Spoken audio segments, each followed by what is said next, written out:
আমি ওকে তোর জন্য পছন্দ করেছি।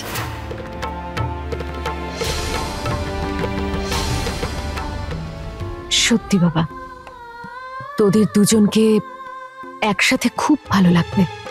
মা, এখন আমার উপর অনেক দায়িত্ব আছে। এখন বাড়িতে পিঙ্কির বিয়ে চলছে, তারপর কাঞ্চন, তারপর হ্যাঁ বাবা, আমি জানি তোর দায়িত্ব আছে। আর তোর কি হবে? মা, এখন আমি ভিজে অবস্থায় এসব নিয়ে কি করে ভাবতে পারি বলো তো? কথা ঘোরানো তো তোর কাছে শিখতে হয়। যা তাড়াতাড়ি বিয়ে করে নে, না হলে ঠান্ডা লেগে যাবে।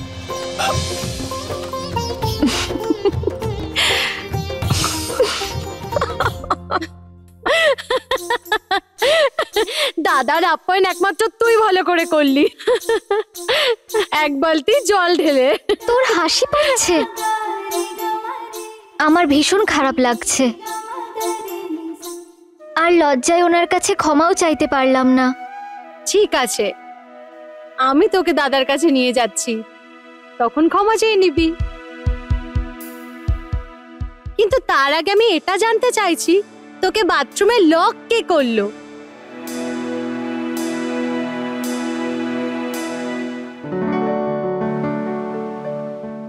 সারা জীবন এই করে যাই আমি। আলমারির অবস্থা দেখেছিস? কিচ্ছু ঠিক করে রাখতে পারিস না। জানি না আর কবে শিখবি এসব। মা, তুমি যেটা বলতে চাইছো আমি বুঝতে পারছি। বুঝতে পারছিস তো? তাহলে তাড়াতাড়ি ওকে নিয়ে আয়, যে তোকে সামলাতে পারে। তোর জন্য সম্বন্ধ দেখে দেখে ক্লান্ত হয়ে গেছি আমি। মা, এই যে এগুলো তুই করিস না, এগুলোই আমার পছন্দ নয়। যখনই আমি তোর সঙ্গে বিয়ের কথা বলি, তুই আমার কাছ থেকে পালিয়ে যাস। দেখ কার্তিক, আজ নয়তো কাল তোকে তো সংসার করতেই হবে। শুধু একটা ভালো মেয়ে চাই যে তোর সংসারটা গোছাতে পারবে। মিষ্টি, সুন্দর, শান্ত, গুণী মেয়ে, সুমনের মতন। তুই শুনছিস? মা, এখন আমার বিয়ে করার ইচ্ছে নেই। আমি জানি না তুই কবে হ্যাঁ বলবি। সারা জীবন এই করে যাই আমি।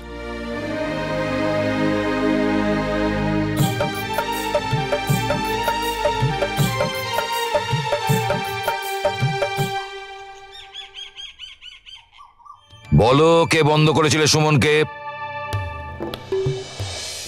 মিথ্যে কথা বললে তোমরা জানো তো, ওই বাড়ির পেছনে যে বড় বটগাছ আছে, ওখানে যে একটা বড় ভূত ঝুলে থাকে, সে সব মিথ্যুক বাচ্চাদের ধরে নিয়ে চলে যায়। এখন ভেবে দেখো, দাদুকে তোমরা সত্যি কথা বলবে নাকি ভূতের কাছে উল্টো ঝুলে থাকবে?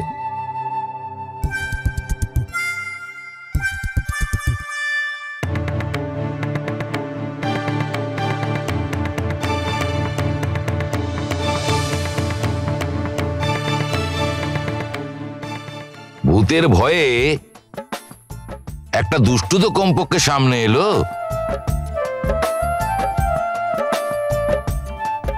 মোড়ক হও।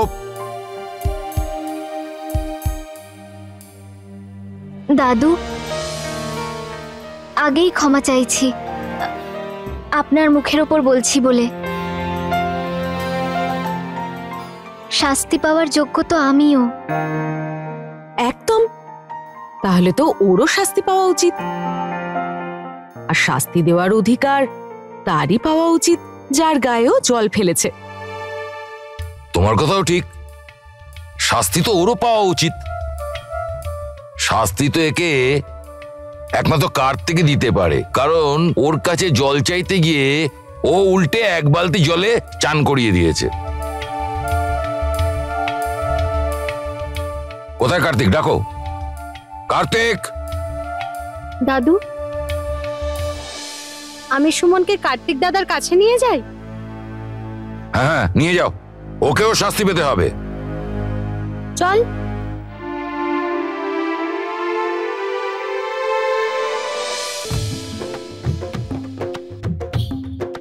কাঞ্চন, একটু ছাদে গিয়ে দেখ তো কাপড়গুলো শুকিয়েছে কিনা। যা। কিন্তু আমি তো মা সুমন। আমি সুমনকে নিয়ে যাব। যা, নিজের কাজ কর। আরে যা।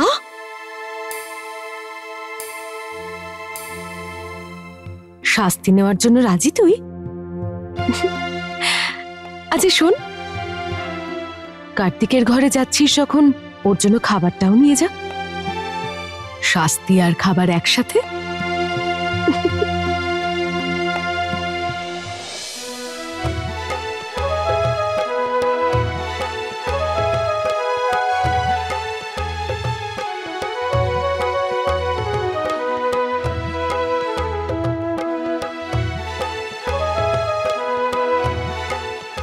দাদু।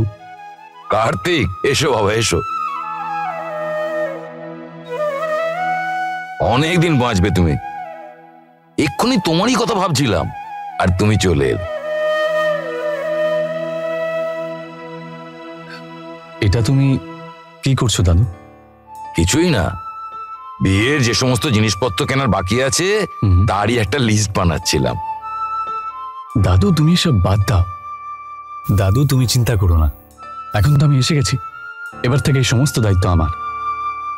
তুমি শুধু আরাম করো আর দেখো সব কাজ ঠিকঠাক হচ্ছে কিনা। দাদু তুমি অনেক কাজ করেছো, এবার একটু আমাদের সুযোগ দাও। বাবা, আমি তোমাকে কি সুযোগ দেব? হ্যাঁ, তুমি তো কোনো সুযোগ না দিয়ে এই সব একাই সামলে নিয়েছো। দাদু এই সব জিনিসগুলো তো শহর থেকে নিয়ে আসতে হবে। না না বাবা, আমার তো মনে হয় এই সমস্ত জিনিসপত্রই আমাদের এই লোকাল বাজারে পাওয়া যাবে। হ্যাঁ সে তো আমি দেখে নেব, তুমি বরং আরো কিছু কাজ থাকলে বলো। আর কি কাজ আছে? ব্যাস এই আত্মীয়দের একটু খেয়াল রাখা। সেটা আমি দেখে নেবো দাদু, তুমি নিশ্চিন্ত থাকো। না বাবা, তুমি জানো না এই সম্পর্কগুলিকে টিকিয়ে রাখা বড়ই জটিল। বিশেষ করে এই বিয়ে টিয়ের ব্যাপারে কিছু কিছু আত্মীয় এমন ব্যবহার করে যে মনে হয় ওই ষাঁড় বোধহয় গুঁতোতে আসছে। এমনিতে সব ঠিকঠাক থাকবে, কিন্তু কখন যে কোন কথায় কে রাগ করে বসবে তা বলা যাবে না। আর সব মুখ ফুলিয়ে ঘুরতে থাকবে, আর আমি ওদের মানাতে পেছনে পেছনে ঘুরতে থাকবো। দাদু তুমি চিন্তা করো না, এখানকার প্রত্যেকটা অতিথি খুশি থাকবে। আমি আসছি।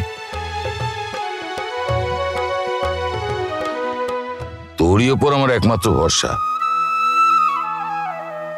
আমি তোর ভেতরেই আমার নিজের ছবিটা দেখতে পাই। তোকে যখন দেখি মনে হয় আমি আমার ছেলেবেলাটা দেখতে পাচ্ছি।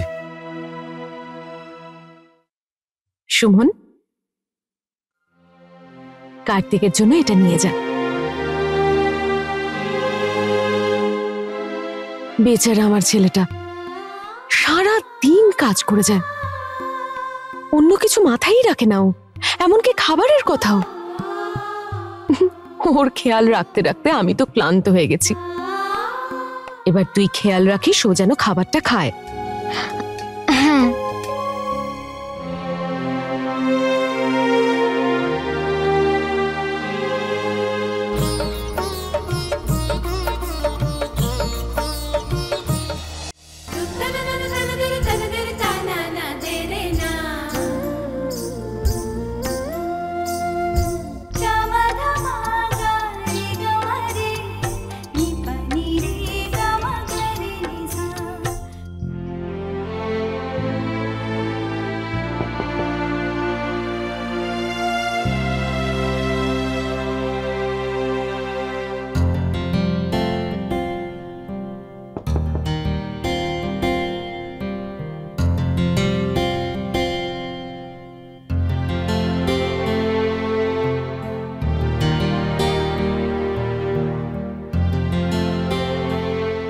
এখানে তো কেউ নেই,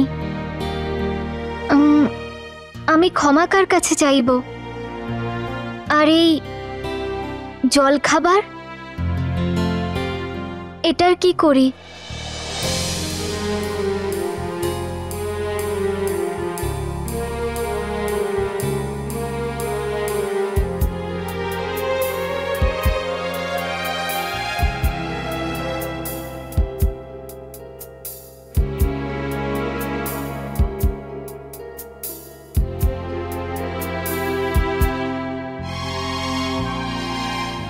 মা ঠিকই বলেছেন,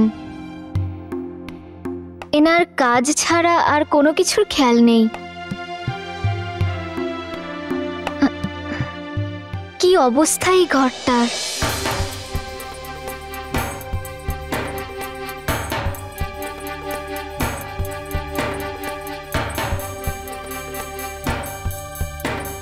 আপনি এখানে কি করছেন?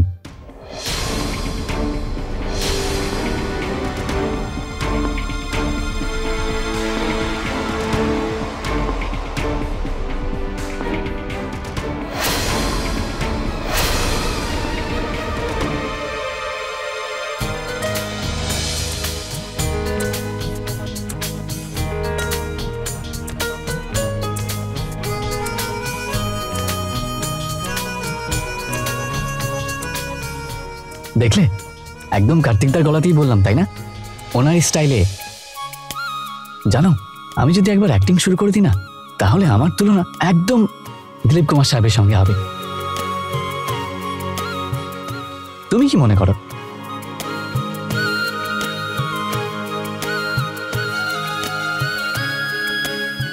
আপনি যা করলেন সেটা অ্যাক্টিং নয়, বদমাইশি। আমি ভয়ই পেয়ে গেছিলাম। তাই নাকি? ইয়েস, তার মানে আমি আমার মিশনে সফল হয়েছি। আমাকে ভয় দেখাতে চেয়েছিলেন? তা নয় তো কি, আমি আমার সফলতা কি এমনি এমনি খুশি হচ্ছি? আচ্ছা আচ্ছা, তুমি জানতে চাইবে না আমি এখানে কেন এসেছি?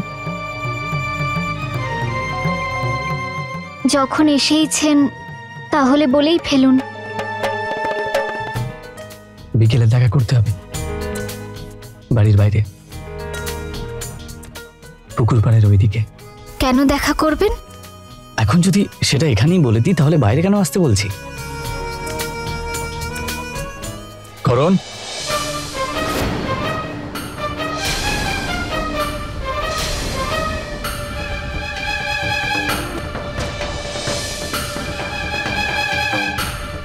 ও তুই এখানেই? তোমার কাছে এসেছিলাম দাদা। যাকে বল, কেমন আছিস তুই?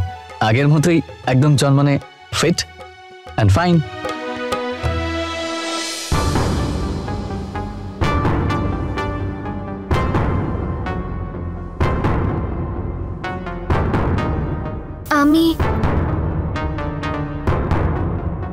আমি এই জলখাবারটা এনেছি। মা বলেছেন জলখাবারটা খেয়ে নিতে। হ্যাঁ, আপনি প্লিজ ওটা রেখে দিন, আমি খেয়ে নেব।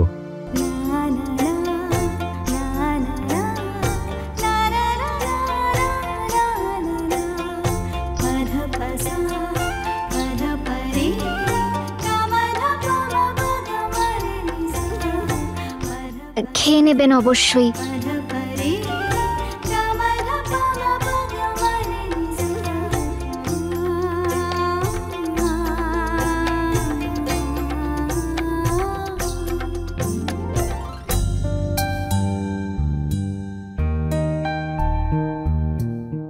ও দাদা, আস্তে না আস্তে দাদু তোমার ঘাড়ে দায়িত্বের ভার চাপিয়ে দিয়েছে তাহলে? না না, এই দায়িত্বটা তো আমি নিজেই নিয়েছি।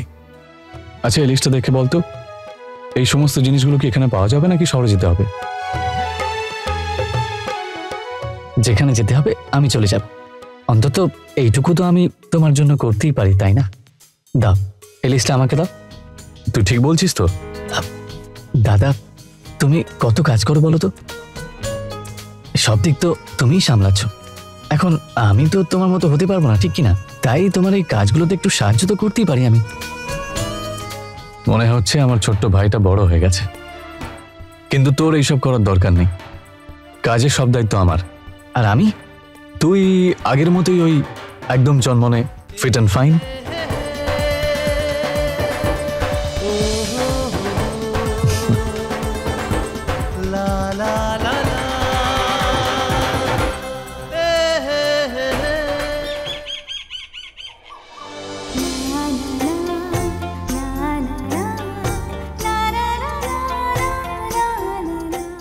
আমি ভেতরে আসতে পারি?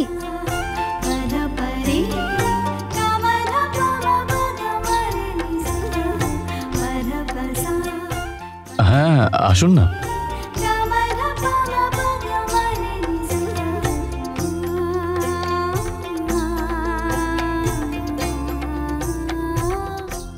আপনি এখনো খাবার খাননি? আহ, খাবারটা আসলে আমি এই কাজটা আমি এখনই খেয়ে নিচ্ছি। মা ঠিকই বলেন, আপনি কাজের বাইরে আর কোনো দিকে নজর দেন না, কিন্তু এটা মোটেই ঠিক নয়। আপনি যদি নিজেরই খেয়াল না রাখেন তাহলে এতগুলো দায়িত্ব কিভাবে পালন করবেন? আপনি সব করুন, কিন্তু একটা কথা মনে রাখবেন, খাবারটা একদম নিশ্চিন্তে আর শান্তিতে খাওয়া উচিত, তাহলে মায়ের চিন্তাটাও একটু কমে।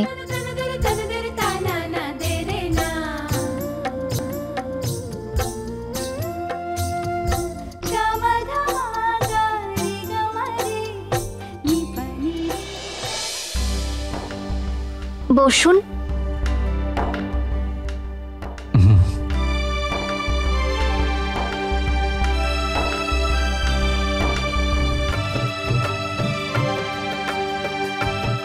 শুরু করুন।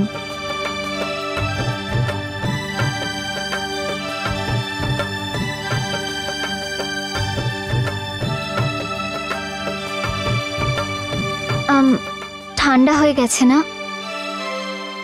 আমি গরম করে আনি? না না, ঠিক আছে, কোনো অসুবিধা নেই।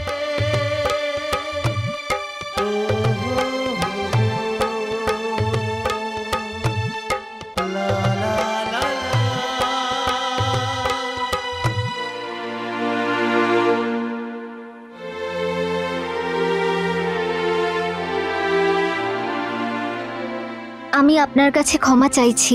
না না, তার কোনো প্রয়োজন নেই, এটা ভালোই আছে। আর আমি এমনিতেই পরোটা একটু ঠান্ডাই খাই। না, আসলে এই ব্যাপারে নয়, ওই আমি যে আপনার গায়ে জল, সত্যি আমি ইচ্ছাকৃত করিনি। আরে কোনো ব্যাপার না, মানে আমি বুঝতে পেরেছি যে আপনি জেনে শুনে তো জলটা আমার উপরে ফেলে দেননি। কোনো ব্যাপার না।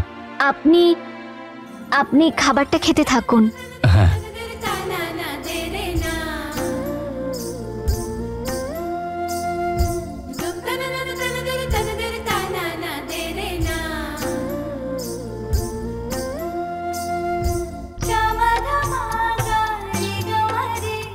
তাও যদি আপনি আমাকে শাস্তি দিতে চান তাহলে দিতে পারেন।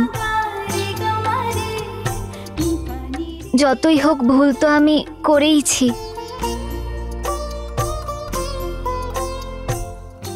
না কিন্তু এরকম কোনো ব্যাপার নয়, মানে আমি অপরাধ আর ভুলের মানেটা কিন্তু বুঝি। আমি বুঝতে পেরেছি যে আপনি জেনে শুনে আমার উপরে জলটা ফেলেননি।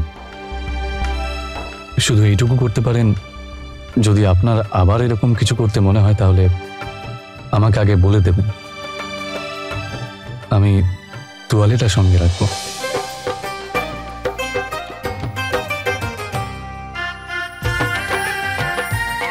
আপনাকে এই ব্যাপারে চিন্তা করতে হবে না।